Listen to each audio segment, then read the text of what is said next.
back to another episode of Dancing Heart, the place that inspires you to follow your heart and dream big. If you are new here, welcome to my podcast. My name is Torny. I'm so happy to have you here and thank you so much for tuning in. In today's episode, I have my friend Maria Luisa on the show.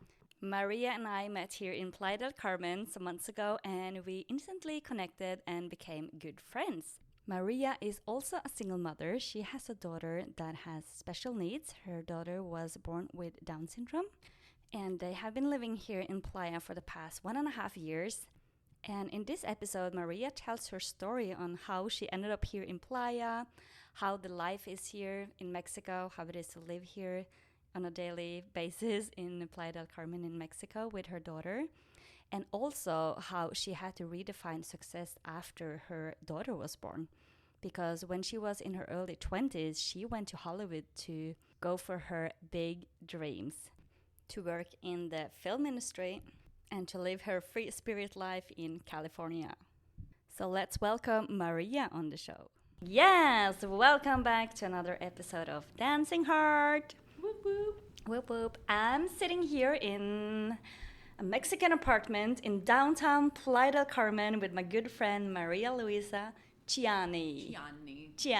Welcome, Maria, to my Dancing Heart podcast. Thank you so much. Thanks for having me. This is really a pleasure. It's fun. It is. Yeah. And this is the first podcast I do in person because the other ones I've been doing on Zoom. So this is really special. Yeah, I prefer having conversations like this in person rather Zoom. So me too. I'm zoomed out. Perfect.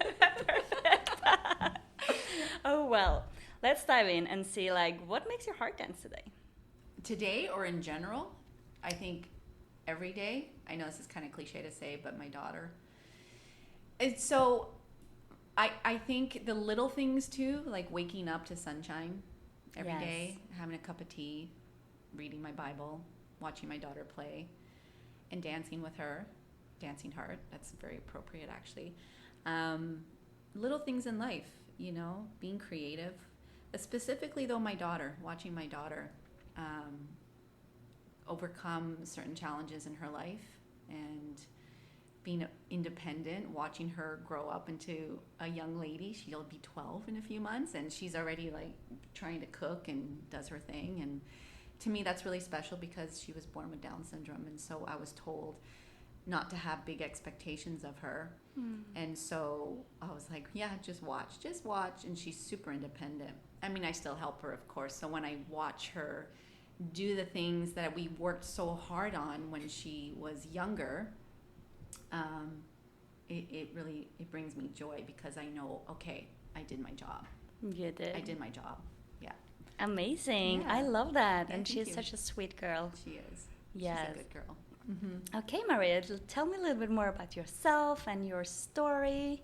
Myself and my story. Let's see. What do I start? I mean, so I'm first generation Canadian, Italian Canadian. My mom and dad are immigrants from Italy, and they moved to Canada in the 60s. And so I grew up in Montreal. And then when I was about 7 years old, they moved us from Montreal to British Columbia, which is the Pacific west side of Canada. But I always felt like I didn't belong there.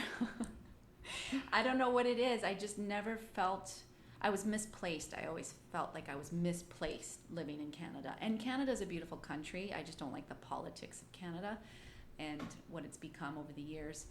But I never felt like I could fully be myself in Canada. So when I was younger, I became very attracted to the film industry and films, old classic films. My father actually got me into the old classic films. And I watched a film and it burned this memory in my mind. Okay, I have to do this. I have to be an actor. And so I grew up thinking that I was going to be this famous actress and I had to move to Hollywood. So California called my name, and in the late 90s, early 2000s, I moved to California. How old were you back then? Oh, geez. I was in my early 20s.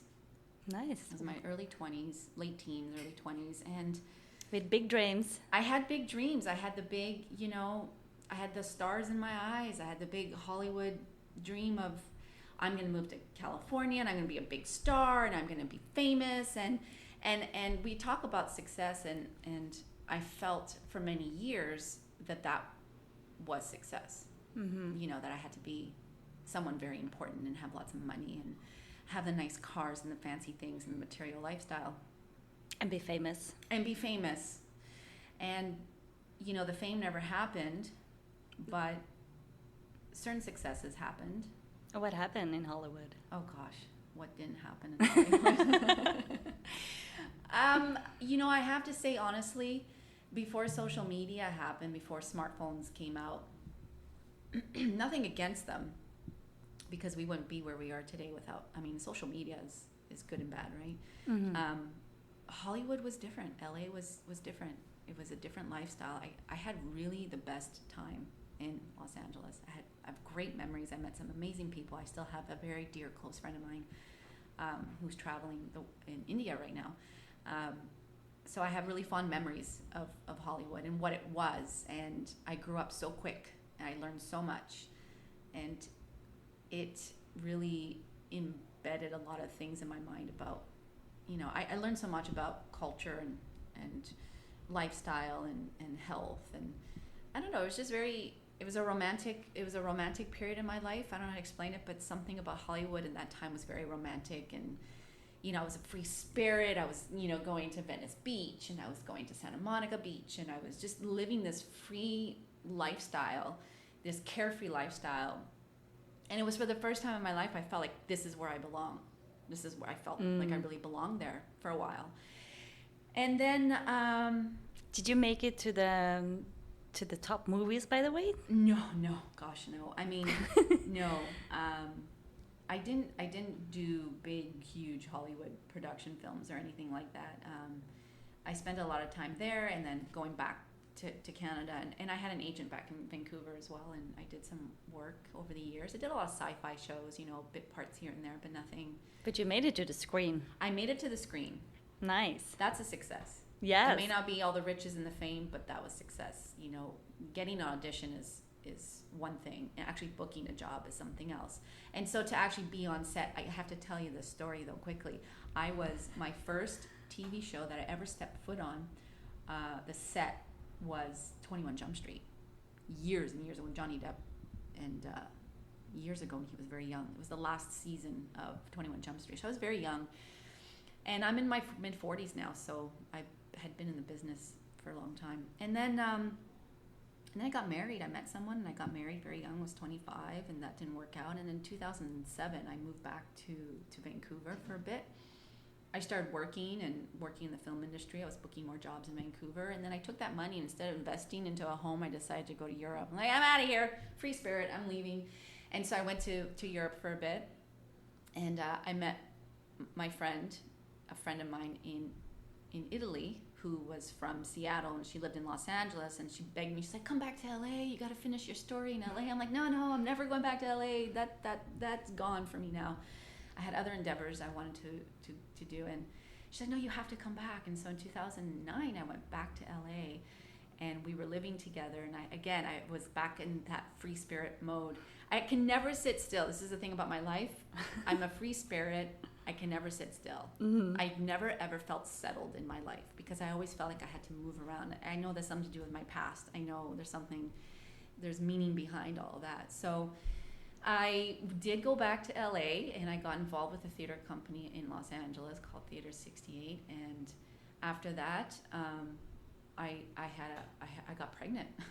Oops, I had an oopsie pregnancy. Yeah. She wasn't planned. My daughter was not planned.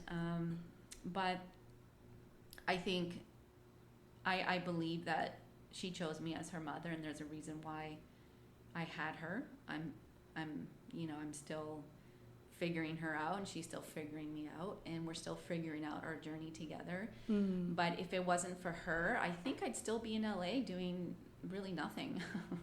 I don't know where I would be, but she had to come for a reason. She had to come for a reason. And when I got her diagnosis, I was devastated. I was mortified. I'm like, how do I deal with this? I was young, and I was young. I was in my mid-30s, 33. Her father and I were not together, and then I decided to raise her on my own. And my family begged me to come back to Canada. Like, you need your family, you need to have your daughter, back, you need to be with the family. So 2 months after she was born, and this is, I didn't know my life in Vancouver anymore. My life was LA. My lifestyle was LA. I didn't know what to do. And at the time, I had a feeling in my heart that I needed to leave. And so I'd made a decision. She was 2 months old. I moved back to Canada with one luggage. And I went back to mom and dad. I stayed in the home that I grew up in Richmond. And here I was, single mom raising a daughter with Down syndrome, and I didn't know what the heck to do with my life. My life was completely turned upside down. No regrets, though, because she's absolutely an amazing kid. And if it wasn't for her, I wouldn't be where I am today. Mm-hmm. And she is that little free spirit that I was as well as a child. Like, I look at her and I see so much of me through her, and so I don't ever want to stifle that for her. And then in 2021, as a family, we just decided, you know what? Let's get out of here for a bit. For a bit. Well, a year and a bit later, we're still here. You are in Playa in Mexico. I am in Playa in Mexico. Playa del Carmen has been a home for me since 2006. We've been coming here for many years. My parents vacationed here for many years, and they retired here. And then they had their honeymoon in Acapulco, and they always knew they wanted to retire here. They're in their 70s now. They're in great shape. They're happy living here. And so my brothers lived here for many years. My sister came a few times, and we just decided, let's just give it a shot. And the timing was just, it had to be that way. I just felt like it just needed to be that way. And we made a decision October 2021, and then November we were gone. So literally in 3 weeks, I packed up my whole life in Canada. And at that point, I had been in Canada for 10 years. And so it was, I was like, finally I'm settled. Okay, I have a home. I'm in Canada. Everything was going well with your daughter? Everything was going well with my daughter. And then unfortunately we had this COVID thing happened, and things turned upside down for a lot of people, and I lost my job, I lost my career, I lost my clients, the film industry shut down. I just didn't know what to do. Her school shut down, her daycare shut down. And so I had to really think about, okay, this is all happening for a reason. What do I do with this? Where do I go from here? To me, that was a sign to get out, and we did. And so here we are, 2023 already. Yeah, we are in 2023, the first week in January. And it's insane to me.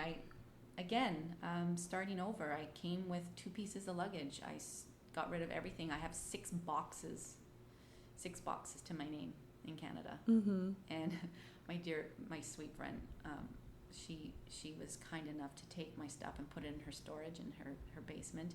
And then my other friend, Lindsay, she was so kind through that whole transition. She helped me like you wouldn't believe. She is truly my loyal friend. She never questions my decisions and what I do, and she's just been super supportive, her and her family. And if it wasn't for her, I don't know that.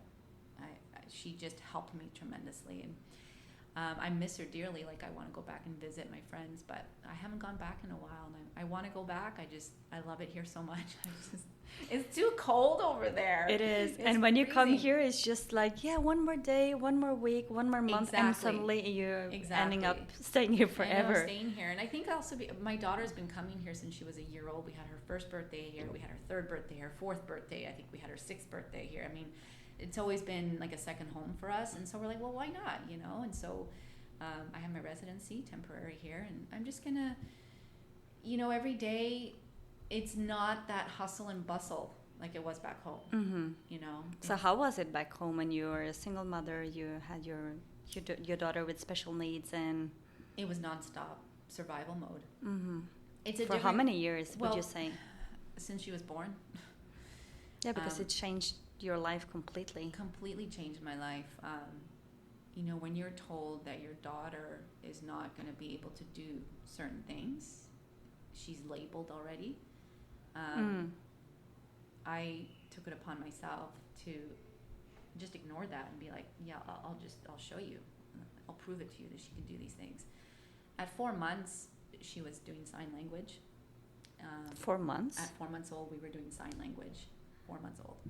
Nice. And it was her way of communicating with me because I didn't know if she was ever going to speak, right? Because we're told they're never going to, kids with Down syndrome are never going to be able to speak, or they'll have trouble speaking and they won't be able to read, or they might be able to read, they might be mute, they might be, nonverbal, whatever, or they might have all these scary health conditions, which is, unfortunately, a lot of kids do. I was very, very lucky that my daughter did not have any major health issues. About 56% of kids born with Down syndrome have heart problems and have to have their first open heart surgery within the first hour of their lives. And my daughter, and maybe I was just really ignorant to all of it as well, because I didn't do as much research on it because I didn't want to scare myself.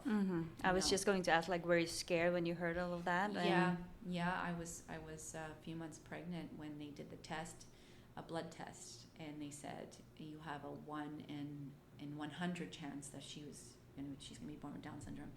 And then the second trimester they did another test and they said it's 1 in 80 chance, and that number was quite high. And they wanted to do ultrasounds every 3 weeks, and I was like, I'm done with the ultrasounds. I don't care at this point if she is. I still love her. I'm not aborting her. I'm not going to give her up. I'm going to take care of her. I'm going to love her the way that she is. I've accepted it, and I felt that calmness within me that, okay. And so I didn't Google all the scary things that's out there about Down syndrome because they make it seem so scary, but it's really not. It's really not. So she was born on time. Typically, kids with Down syndrome are born prematurely. She was born a day before her due date. She was in the hospital for 2 days. I had natural birth, and it was just like I hit the road running, and I never stopped. Did all the research I could, investigated all the resources that were needed for her. And then transitioning her from LA to Vancouver, I was told about the Down Syndrome Resource Foundation Center back home in Canada, not too far from where I grew up, or not grew up, but where we were living. And thank God for that center because she had all her speech therapy, her occupational therapy, her physical therapy. She had everything for her there. And if it wasn't for that center, the first few years of her life, the early interventions, I don't know where I would be, to be honest, because there's not a lot of resources for families and children with Down syndrome. You don't find a lot.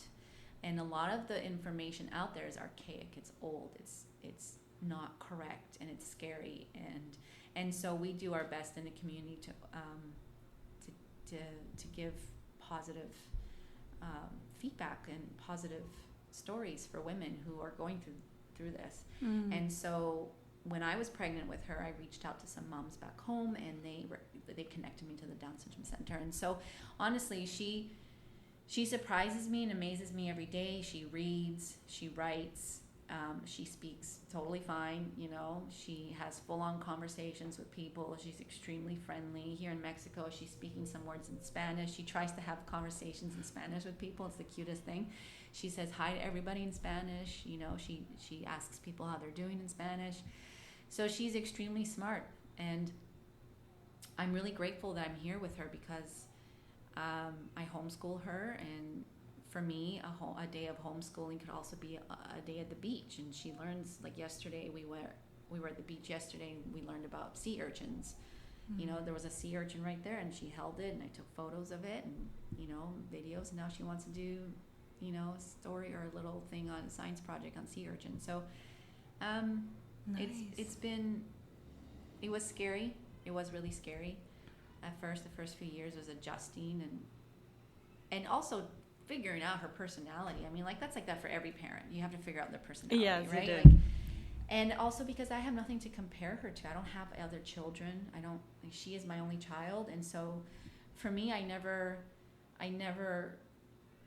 said, okay, well, she has Down syndrome. I have to, do everything for her. No, I taught her, you could do that by yourself. Go dress yourself. She was potty trained by the time she was 2, and she was able to dress herself. And I definitely did not want to sugarcoat it in any way or milk the idea that she has Down syndrome, so she can't do this. Never, ever, ever, ever, ever, ever. I always made sure that she learned to do things like an independent child would, or any other typical child. So it was very difficult at the beginning. It's still difficult now. She's transitioning to almost being a teenager, and there's a whole other slew of things that go along with that, let me tell you. But I can imagine.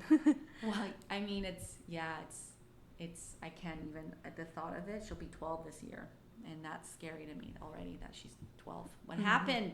What happened? What happened? I know mine is 5, and I was like, she had a sleepover for the first time the last week, and I'm like, what am I going to do? Is my freedom coming back in a way now? She's fine, sleeping over at friend's house, and she's 5 years old. And I'm like, what am I going to do with all of my time, Yeah, you almost get lost, right? Because we're both single moms, and when you're a single parent, you do everything for your child. You're compensating for not having that other parent, so you do everything for them. And so you have zero time for yourself.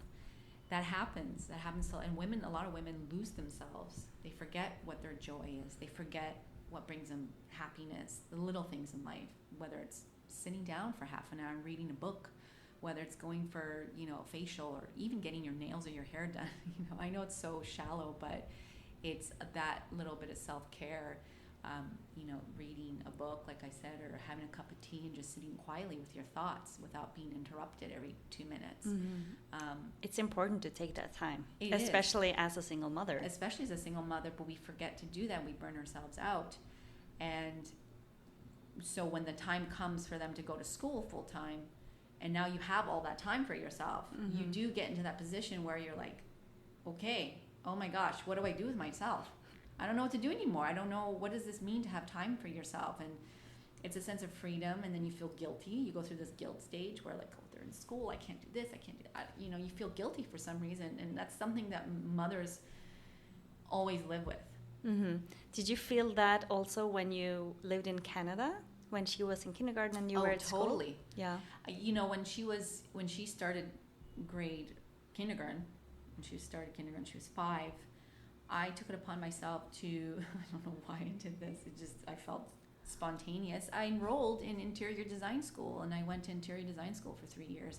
I don't know what the heck I was thinking, let me tell you. Going to school, I was going to school 4 days a week. I was working a job, and I was taking care of my daughter, and I was doing homework. And it's not just regular homework. I mean, we're talking interior design work. Working hours on designs and floor plans and space planning and materials and all this stuff, and presentations and drafting, and it was a lot of work. I mean, I think I went a little bit insane during that 3-year period, and talk about not having any self-care. I got very sick. I burned myself out. I don't recommend it to a lot of people. It takes a certain type of person to do that. And I graduated in 2018, and I started working, and that's when my life started. And then COVID happened, and I lost everything. And so there's, I'm always starting over, and that's okay. You fail in life. A lot of people fail in life, and they get beat down by that, and then they don't want to continue, and they settle for a 9 to 5. And there's nothing wrong with that sense of security, 9 to 5, and that comfort. But I was never that person. I hated the 9 to 5. Give me something creative, I want to be a free spirit. I've always been a free spirit. So, but back to that struggle, that hustle back home, yeah, absolutely. I mean, I was up very early in the morning. I would get her ready. And transitioning a child with Down syndrome from one task to the next is so difficult. Yeah. Transitioning is very difficult for children with Down syndrome. I think typical kids too, but even more so for kids with Down syndrome. So, something that would take 5 minutes would take an hour sometimes with her, So you have to plan in a different way. Yeah, and you have to have these different skills, that you have to understand how to do these transitionings with your child. And so yeah, it was like a hustle. You get up early in the morning, you're exhausted from being up until 1 or 2 in the morning from doing your schoolwork, and then you're taking your kid, and you're rushing your kid to school, and then you're rushing to work, and then you're rushing to school. I mean, it was like an all-day thing, and I never saw my daughter, and I was working too part-time.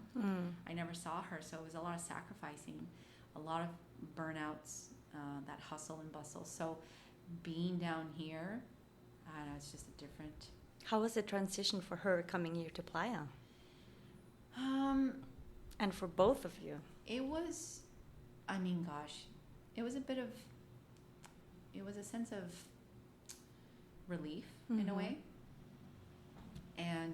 But also there was a lot of trauma and grief and sadness leaving home.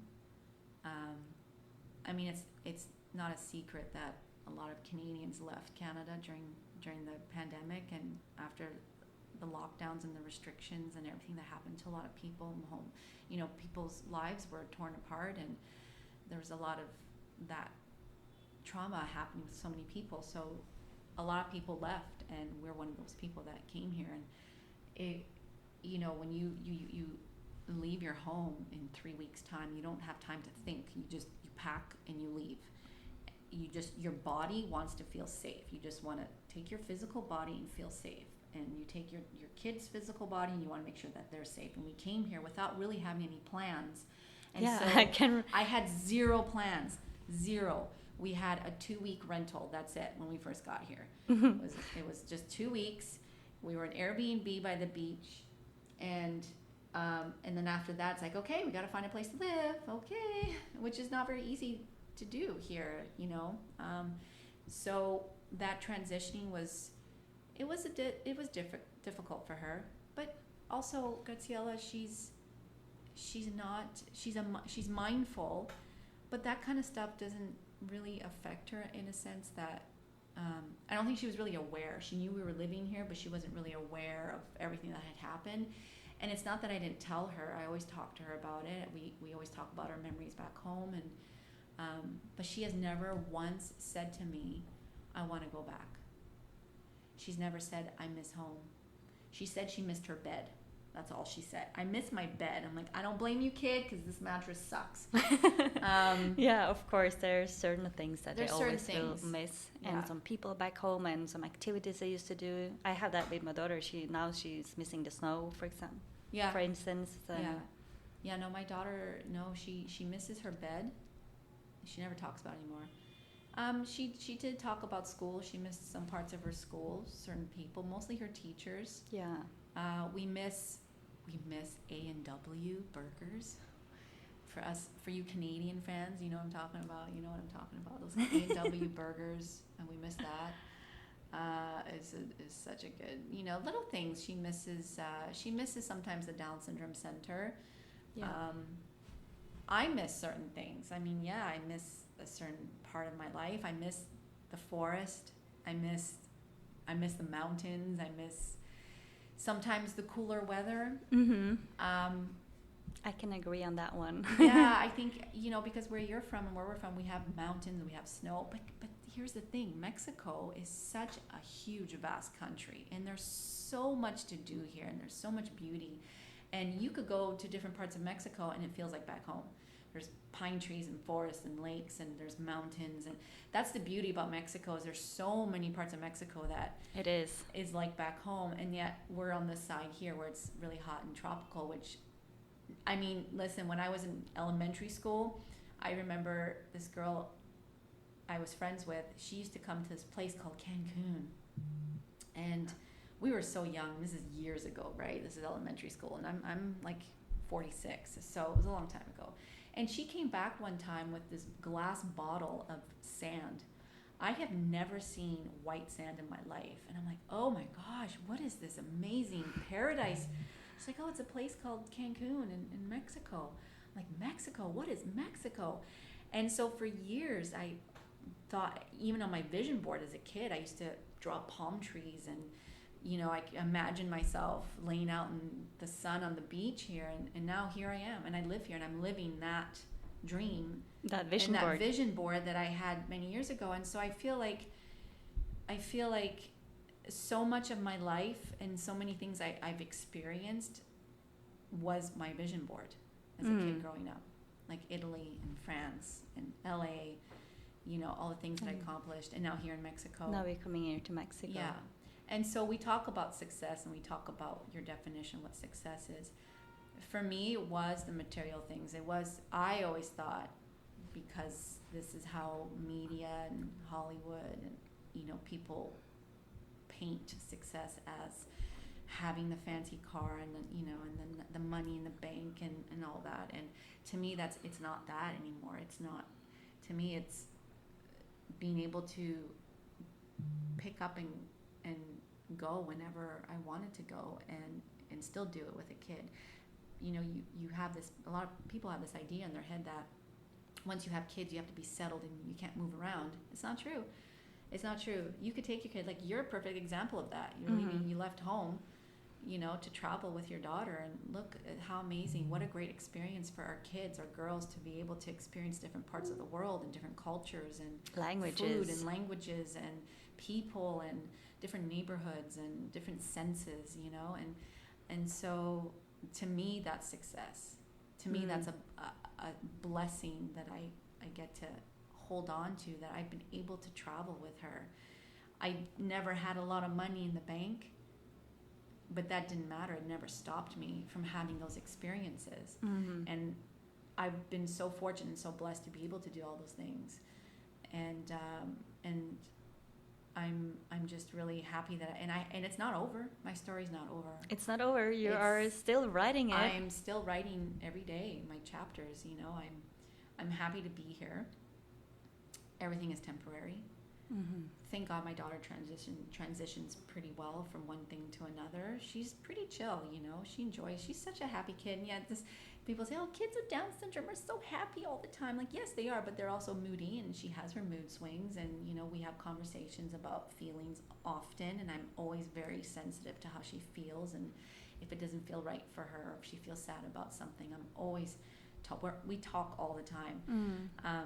But for the most part, she's a very happy kid. Like, she's happy just going to grandma and grandpa's house and baking or hanging out in the pool with them, or doing just the simple things in life. The simple things and the presence of being together with you and her grandparents. Yeah, for her, getting up and dancing, she puts on YouTube in the morning. She puts on Just Dance. We had actually a Just Dance session this morning. We danced together. Being able to sit and have a cup of coffee with her and hang out with her, and then walking over to mom and dad's and going swimming in the pool, or just walking to the beach and spending the day at the beach, or just going to our favorite little coffee shop, El Cacao. For her, that's enough. For her, she feels happy doing that. She doesn't. I've always taught her not to have abundance in different ways, and not just with material things. My daughter was never spoiled with lots of toys and lots of superficial things. For her, I made sure that she learned to appreciate the smaller things in life. And so I think this is why she's got a good head on her shoulders, and she never asks for the next big thing. She's never been that kid. And so, yeah, for me, success is that, a kid that's grateful for the little things in life. For me, success is not having those big things, but being able to just wake up and see the sunrise from my bedroom window, being able to read my Bible quietly, while she sleeps, being able to feed myself. Listen, when you're in Mexico, you see a lot of poverty as well. I'm grateful. I open up the fridge. I have food in my fridge. I'm able to turn on my stove and have the heat to boil my water, and I'm able to take a shower. I'm able to brush my teeth. I'm able to put on a cute dress and sandals and just go to the beach. I'm grateful for those little things. And I've noticed that the more I sit in gratitude, the bigger things come into your life. Good things come into your life when you sit with gratitude. You know what I mean? I know what you mean, yeah. Have to be grateful for the small things and appreciate what you have. Yeah. Not what you don't have. Focus on the things that you have that's going well in your life. Yes. And when we transitioned here, yes, my natural instinct, my natural, I don't say instincts, but the natural feelings I had was, oh, I miss home. I miss my stuff. I miss my bed. I miss my space. I miss my car. I haven't driven here since I moved here. I got rid of my car. I have yet to drive here. I walk everywhere, but I'm grateful that I'm able to walk everywhere. Yeah. I walk to the grocery store up the street to to get groceries, or I could just go downstairs to my building and there's this local family that has fruit and vegetables. I could literally leave my kid up here for 30 seconds, run downstairs, grab an onion and some veggies to make soup that day, you know. It's the lifestyle for me I'm grateful for. Because this is the lifestyle I feel in my heart I've always wanted. I've always wanted to be that free spirit lifestyle, you know, where I could just come and go whenever and just run downstairs and get fruits and run to the corner store and get what I need, or go to the local coffee shop and just have a cup of coffee and hang out some. And locals. Then people will always recognize you, like, hola, always, everybody. Always. My daughter as well, we you know, she has to say hi to everybody. And so the way that we walk all the time, we always see the same people. They're always saying hi. It's so sweet. So much life here. Yeah, so much life. People are smiling, saying hi. And that's another thing. Like, I live in the downtown part of Playa, but I'm not so much in the touristy side. I'm more, I call it the inner city of Playa del Carmen. So I'm really living with the locals here. And I see how they live.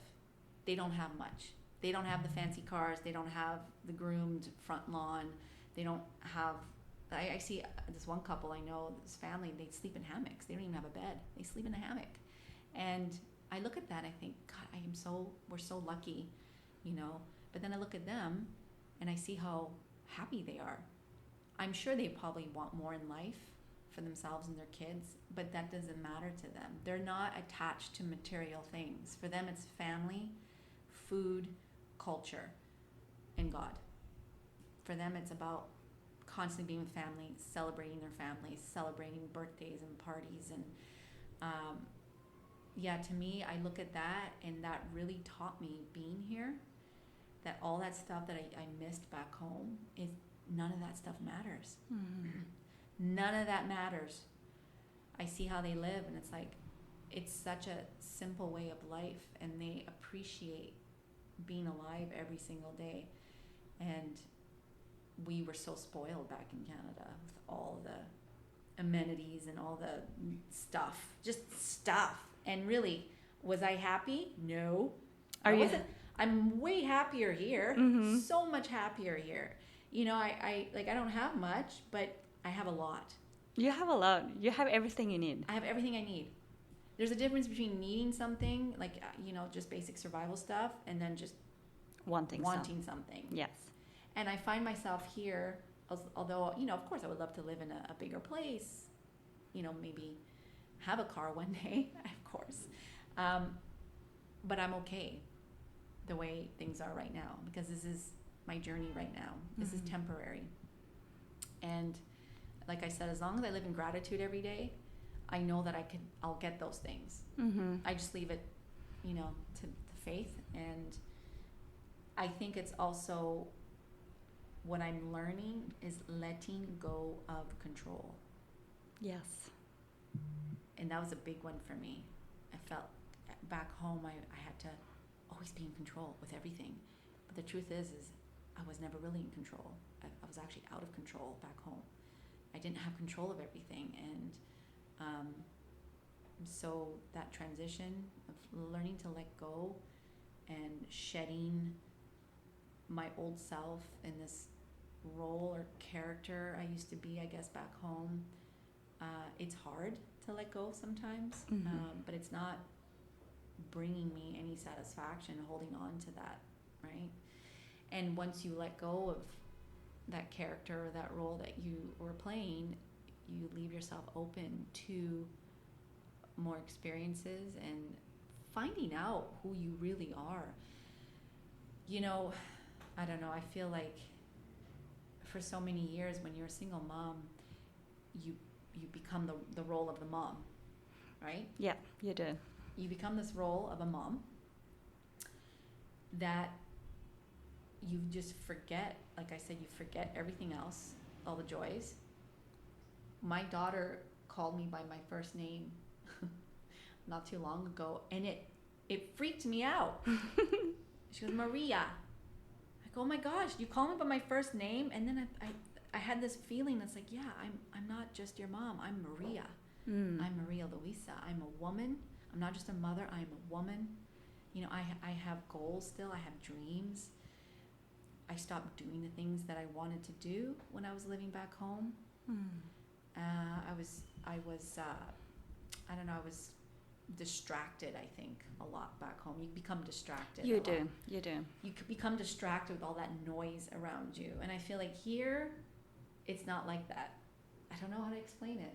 There are some distractions, you know, like, I don't know, loud cars. Yeah, I was just going to say cars with the big speaker, like, something there's no noise law here in Playa del Carmen. People are very loud here. They don't care. You know, my neighbors blare their music, but it's just the way they live. It's, you know, you don't go telling your neighbor to shut up. You just don't do that here. You don't. We wake up every single day at 6:45 because there's the alarm of the car going off every single morning. Really? That's hilarious. I get a rooster.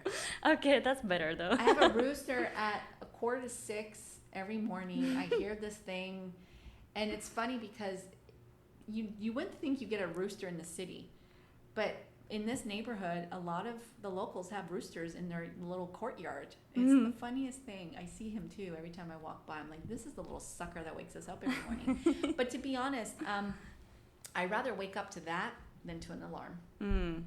Yeah, it's soothing. It is, and it's natural. It's totally natural. I would prefer a rooster than this alarm of this car. It's really loud. Is it? It is.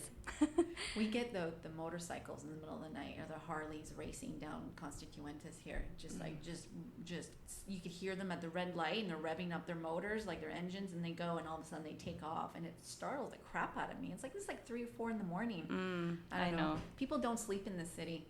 They don't. The city lifestyle, I didn't think I'd ever live in a city again. I mean, living in LA was a total concrete jungle.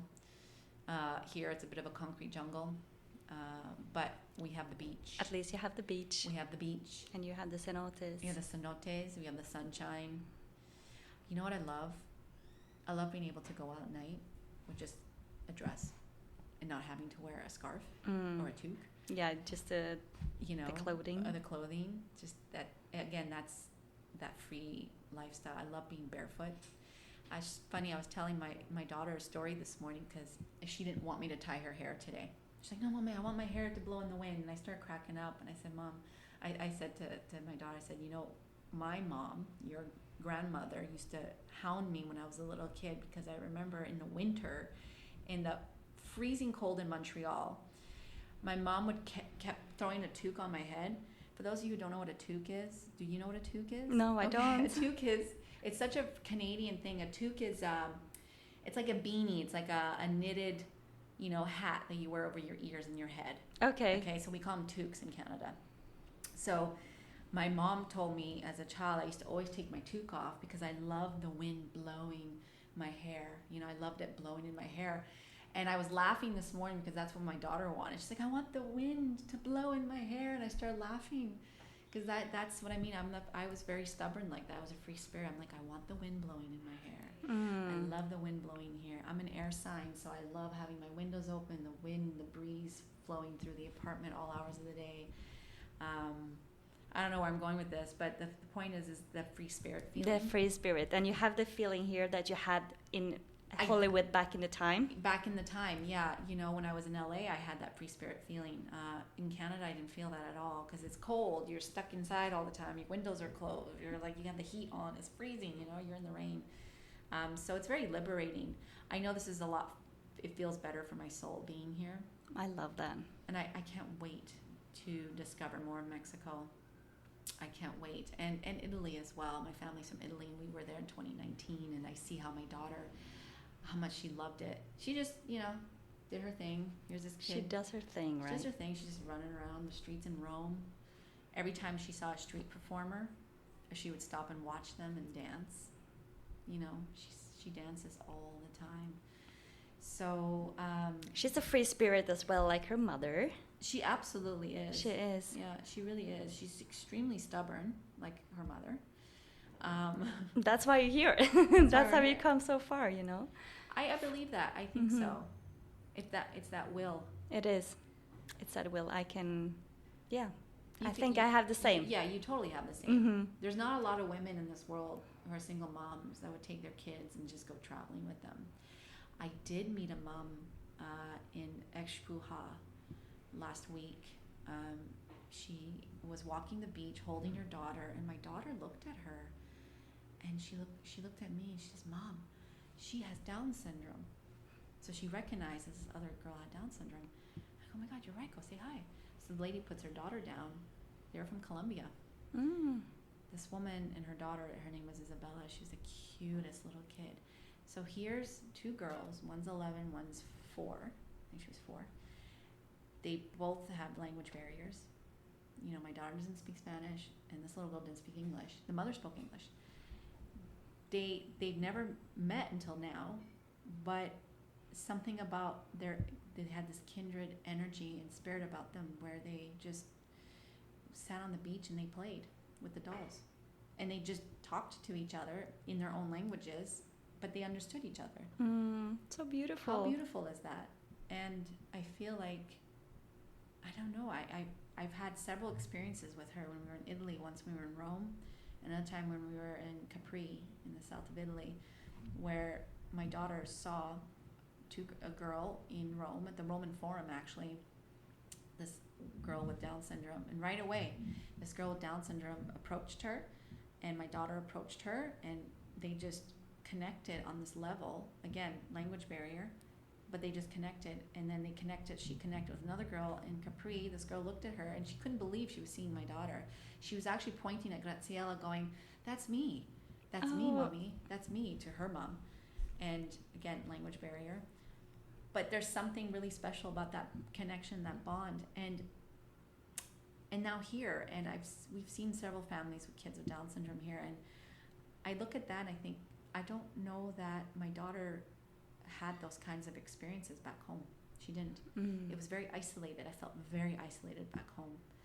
I think it's a lifestyle too. It's a lifestyle, and the weather. People spend more time at home. Exactly. They don't go out so often. So here you spend most of the time outside. We're always outside here, and so I'm glad I could give that to her, for her. Yeah, I just feel really super blessed. My life, I never imagined would end up over here. I just did not. You know, you always have this idea what your life is going to be like. Yeah. Truth is you have zero control of that, of your destiny, right? You just, you have no control. And I think once I started letting go of control, and I let everything happen to the higher being, whoever you believe in, I'm a big lover of God.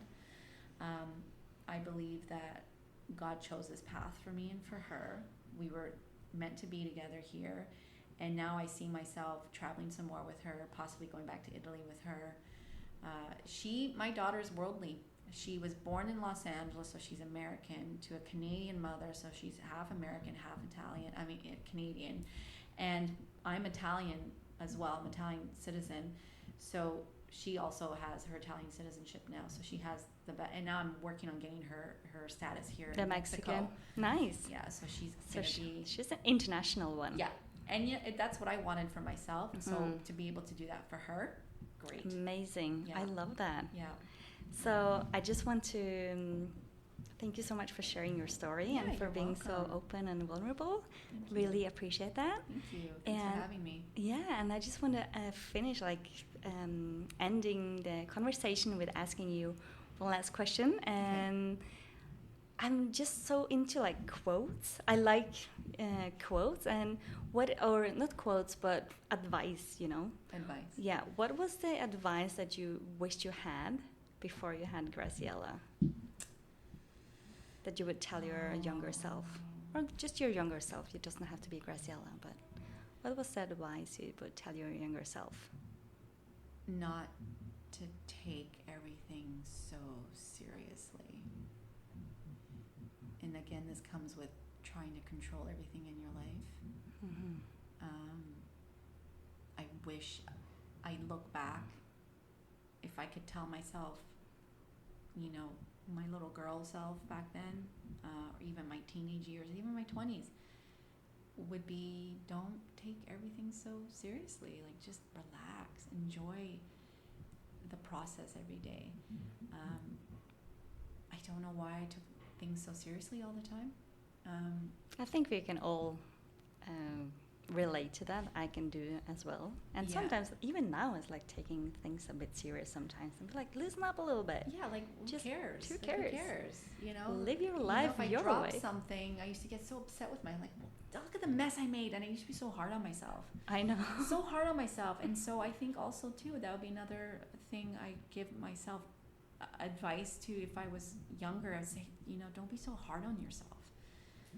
That's beautiful. I'm really, really hard on myself. I mean, life changes so quickly. It does. Don't take it serious. Loosen up. Enjoy life. Enjoy life. Right? I wish I had done more of that. I really do. But you still have time to do it. Absolutely. Like I'm like I said, I'm in my 40s now, and I feel like I'm just now starting my life. I don't know if that's the right thing to say. And just a new chapter of your life. Yeah, I mean, and I don't mean that in any way to disrespect who I was in my past life and how far I've come and the things that I did, but I just feel like I'm just now feeling like I'm finally in a place in my life where it all makes sense. That everything I went through and everything that I accomplished was for this moment right now. Like, this is why all those things happen, and it's now time to shed all of that garbage that you went through, drop it, forget about it, honor it, and move on. And that's something that I work on every day. I love that. Shedding that old image and letting go because she does not serve me anymore. Right? Yeah, just becoming the person that you're meant to be. Exactly. And whatever that may be. Whatever that may be, and wherever that will take you. Maybe I will see you next time in Italy. Or in Europe. Or in Europe. Yes. That's the plan, right? That is the plan. Yeah. Thank you so much. Thank you so much. I'm grateful that we met on the streets just right here with the kids. I know. It's just like how fun. Like, again, destiny. Hi. Yeah, hi. It is. Hi. Oh, I know you. Yes. I see you all the time. I've seen you before. Like, weren't you in the same kindergarten? Weren't you in the same kindergarten school? Yes. Weren't you in the same school with your daughter? Yes. Yes, that's where we are. Yeah, it's great. It's great. It's a city, but it's a small town feel here too. It is. I love that. I see the same people here all the time. You do. Yeah. Thank you, Maria. You're welcome. Thank you so much, my dear friend Maria, for sharing your story. It was so fun and inspiring to have this conversation with you, and I hope you feel the same way. And if you like my podcast and if you like this episode, don't forget to share it with your friends. You can also find me on my Instagram. It's Torny Wiggum. Shoot me a DM or tag me in your stories with my podcast. That would be fun to see who's listening. And I wish you a beautiful day. I will see you next week. Lots of love. Bye.